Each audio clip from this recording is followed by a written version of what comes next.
Nah, dari sedang berdagai. Nah, plasmanya adalah mungkin, hana cinta. Plasma bahasa indah dan untuk mengelabui. Yang kayak begitu. Contoh itu mapoli.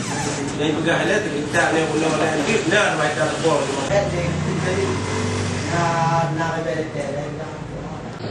Jadi untuk menghindari lagi, Bu, coklah keluar masyarakat berdasarkan data dengan diiming plasma bagi hasil. IPBS potensi bumi sakti yang menggarap tanah yang lebih kurang 7 hektar yang berlokasi di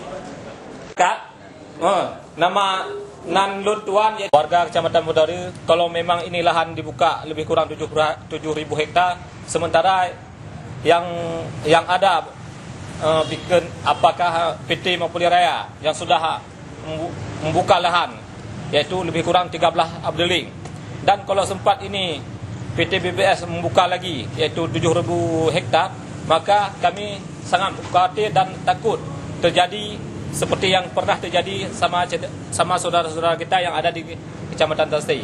Kami takut kejadian akan musibah banjir yang akan terjadi di Kecamatan Modari.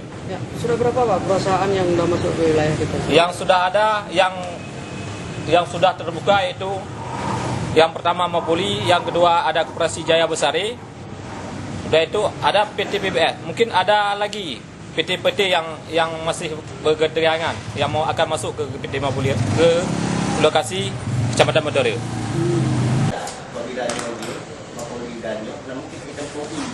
Jadi pasti orang tanya, tapi yang tak suka.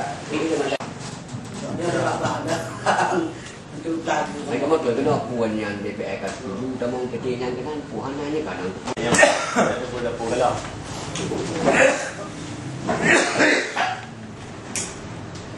Kita mau dia sama sesi dalam koma. Kalau puan yang bikin daftar dia, dia kau Dah masuk dalam bos ni dah ada jaga. Lagi je nak lagi